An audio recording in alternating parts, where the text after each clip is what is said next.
এই প্রাচীন গৃহে থেকে কোনো কিছু অপসারণ করা যাবে না, শুধু আহরণ করা যাবে অপরিমিত ভালোবাসা, প্রাণের শান্তি, চিত্তের আনন্দে।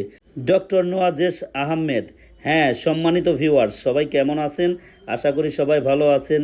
যে যেখান থেকে দেশ এবং দেশের বাইরে থেকে আমার এই ভিডিও দেখতেছেন, সবাইকে জানাই আন্তরিক শুভেচ্ছা এবং প্রাণ ঢালা ভালোবাসা। আজকে আপনাদেরকে নিয়ে যাব পারিল, সিঙ্গার, মানিকগঞ্জ। এইখানে একটা জহির মঞ্জিল নামে একটা জমিদার বাড়ি আছে। তো যাই হোক, খুবই ভালো লাগার মতো একটা জায়গা। আজকে আপনাদেরকে এই জহির মঞ্জিল সম্পর্কে কিছু তথ্য দেওয়ার চেষ্টা করব। তার আগে একটা কথা বলে নেই, আমরা জহির মঞ্জিলের ভিতরে যেতে পারি নাই, কারণ হচ্ছে এখানে যে দারোয়ান থাকে, তো দারোয়ানটা গেটটা তালাতে যেন কোথায় গেছিলো, যার কারণে আমরা ভিতরে ঢুকতে পারি নাই। বাইরে থেকে একটু ভিডিও শ্যুট করে আপনাদের মাঝে তুলে ধরার চেষ্টা করলাম।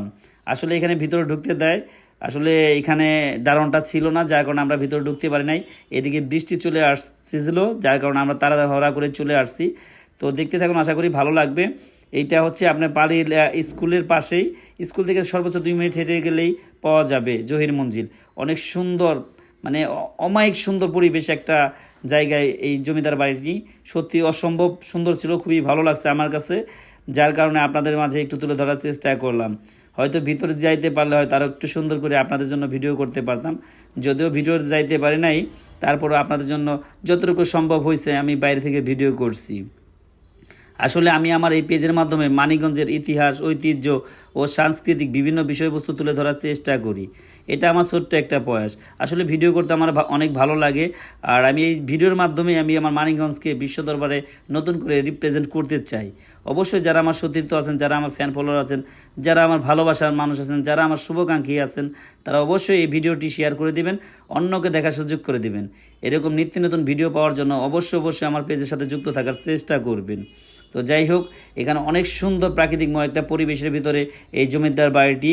তো যাই হোক, এই বাড়িটি এখনও যারা তত্ত্বাবধানে আছে বা এখানে যারা দায়িত্বে আছে, তারা বাড়িটি খুব সুন্দর যত্ন সহকারে রাখছে, যার কারণে কালের সাক্ষী হয়ে দাঁড়িয়ে আছে এখনও সৌন্দর্যের নীলাভূমি হয়ে।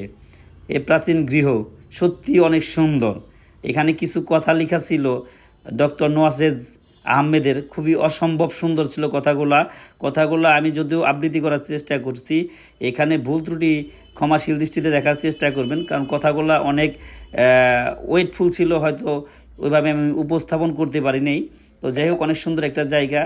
আসলে সর্বোপরি কথা কি, আমি যেখানে যাই না কেন, আমি আমার অডিয়েন্সদের জন্য সুন্দর ইউনিক কিছু ভিডিও তৈরি করার চেষ্টা করি। জানি না কতটুকু সুন্দর করতে পারি, তবে অবশ্যই আপনারা কমেন্টের মাধ্যমে জানানোর চেষ্টা করবেন। হয়তো পরবর্তীতে আপনাদের কমেন্টের সূত্র ধরে আর একটু ভালো মানের ভিডিও তৈরি করার চেষ্টা করব। তো আসলে আমি খুবই ছোট্ট, লাগন্য সাধারণ একজন ছোট্ট কন্টেন্ট ক্রিয়েটার। ভুল ত্রুটি ক্ষমাশীল দৃষ্টিতে দেখবেন, আর আমার পাশে থাকার চেষ্টা করবেন। বিশেষ করে মানিকগঞ্জের মানিকদের কাছে একটাই দাবি আমার, আমি খুবই কষ্ট করতেছি, এই ফেসবুক প্ল্যাটফর্মে কাজ করতেছি বা আপনাদের জন্য ভিডিও বানানোর চেষ্টা করতেছি। অবশ্যই আমার পাশে থাকার চেষ্টা করবেন, আর আমার ভিডিওগুলো কেমন হয় অবশ্যই সুন্দর একটা মন্তব্য করার চেষ্টা করবেন। আসলে এটার ভিতরে আমরা যাইতে পারি নাই, যদি ভিতরে যাইতে পারতাম তাহলে হয়তো আরেকটু সুন্দর করে আপনাদেরকে দেখাইতে পারতাম বা আরেকটু সুন্দর করে তথ্যবহুল ভিডিও বানাইতে পারতাম। বাট হয়তো তথ্য ওইভাবে দিতে পারতেছি না। পরবর্তী হয়তো কোনো দিন কোনো সময় যদি আবারও যাওয়া হয়, তখন চেষ্টা করব আপনাদেরকে টোটালি তথ্য দেওয়ার জন্য এবং আরও একটু ভালো করে ভিডিও বানানোর জন্য। খুবই অমায়িক সুন্দর জায়গা, চাইলে আপনারা এসে ঘুরে যেতে পারেন। মানিকগঞ্জ থেকে সর্বোচ্চ 1-1.5 ঘন্টা সময় লাগবে, এসে ঘুরে যাবেন। আসলে ঘুরলে মন ভালো হয়ে যায় এবং ভালো লাগে। আমার বিশেষ করে আমার খুবই ভালো লাগে ঘুরতে, যার কারণে আমি মানিকগঞ্জে বিভিন্ন জায়গায় যাই, বিভিন্ন জিনিসগুলো আমি দেখি এবং আমার অডিয়েন্সদেরকে দেখানোর চেষ্টা করি। ওকে।